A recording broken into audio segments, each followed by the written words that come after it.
Enthusiast or buyer, cars or bikes, all that you need from the auto world is right here on the Autocar India channel. Subscribe now.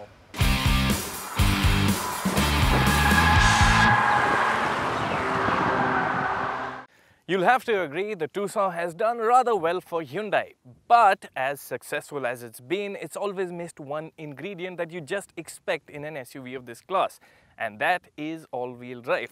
The good news is Hyundai has added the off-road hardware to the car, and with me today is the Tucson all-wheel drive.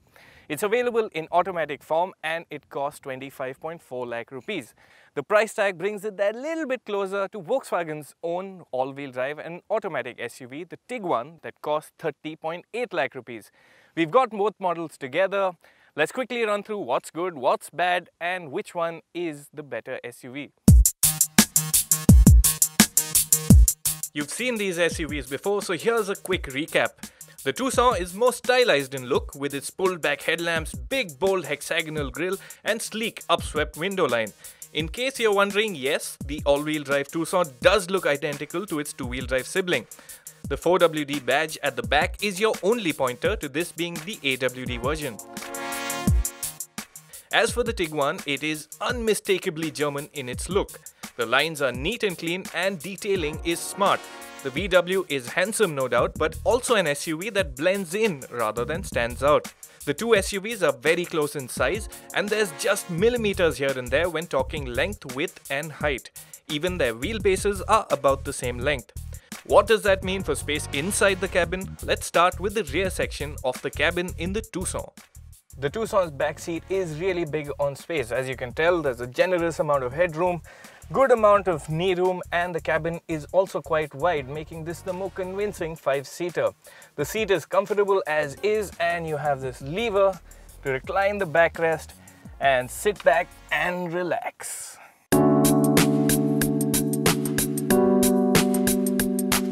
You can recline the Tiguan's rear seat too, but to a lesser degree, and the tag-like adjust doesn't feel all that premium. The high center tunnel also means the VW's rear seat isn't as inviting to seat 3 abreast. However, knee room is Tucson good, the seat itself is that little bit comfier than the Hyundai's, and you also get a great view out thanks to the large windows. VW has also done its bit to keep rear seat occupants happy with aircon controls at the back and even foldable trays on the front seat backs. There's plenty to like about the VW's cabin up front as well. When you get inside the Volkswagen Tiguan, you'll find that the driving position is more car-like rather than elevated SUV-like. The dashboard is also a bit plain in look. But the more time you spend in the Tiguan, you'll start appreciating its finer elements. Take the build quality for one, you just won't tire of that solid thud that you get on door shut. Also, elements like the soft touch plastics on the dashboard really uplift the cabin ambience and it feels like a premium SUV. Really, the small things make all the difference. Even the door pockets are felt lined. The Tucson's cabin is brighter thanks to the use of the beige on black theme, and the Hyundai's dashboard is quite neat and user-friendly too. It's just that when you poke around, you'll find there are fewer soft touch plastics, and overall quality, though good, is a notch down on VW levels. Both the SUVs come with touchscreen infotainment systems that are nice enough to use. There are certain differences in their functionality, but smartphone addicts will be happy that both come with Android Auto and Apple CarPlay. It's about the right time to talk features and what you pay for what you get. Both SUVs get powered driver's seats, keyless go, heated mirrors, auto headlamps, drive modes, reverse camera, cruise control, hands-free boot opening and 6 airbags. But the VW does justify its higher price tag to a large extent by way of offering more goodies. It's got 3-zone climate control to the Tucson's 2-zone system, and the VW's also the only one with full LED headlights. Other features exclusive to the Tiguan are driver's seat memory, heated front seats, auto wipers, a tire pressure monitoring system, paddle shifters and a panoramic sunroof. Interestingly, where the Tucson all-wheel drive comes in one fully loaded variant, the Tiguan gets 2 versions. Forgo some of the goodies on this Highline trim Tiguan and you could have the Comfort line for 3 lakh rupees less, making it even closer to the Tucson on price. So that's that for space and features. Time to get to what these SUVs are like to drive.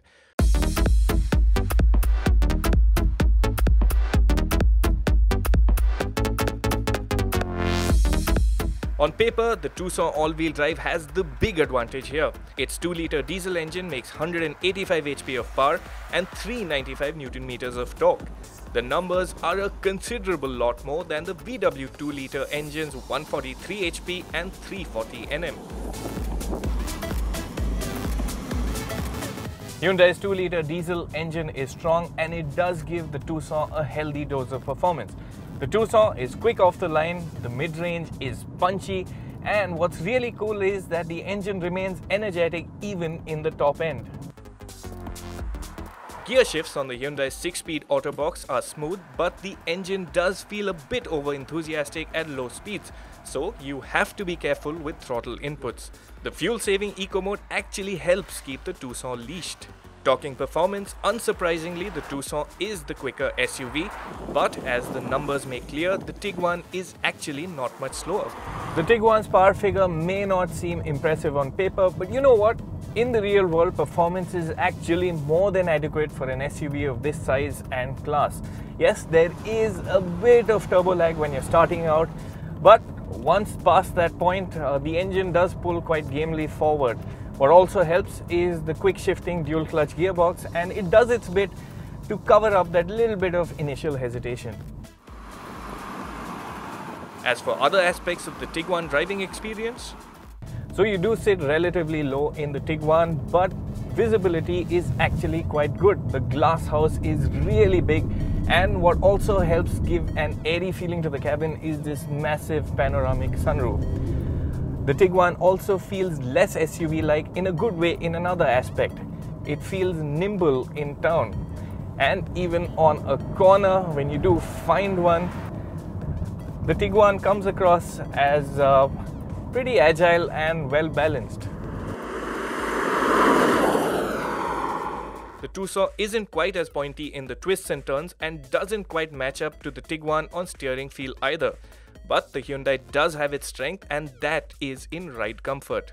From behind the wheel, the Tucson feels like a big and heavy car, and I mean that in a positive light because the Tucson feels composed over surface imperfections and really absorbs the bumps well. The Tiguan feels just as stable at high speeds, but at low speeds the ride is clearly firmer and it tends to thud on really bad patches of road too.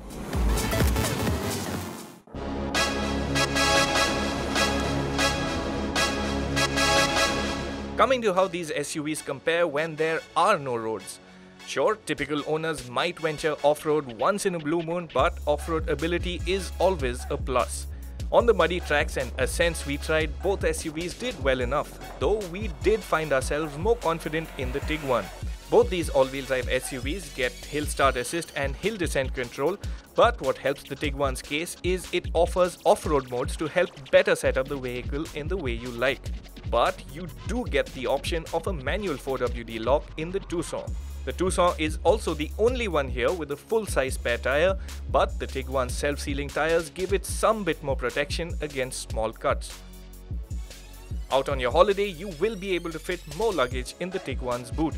It's also the only one here with a sliding second row that allows you to make more room for your suitcases. So which one should it be?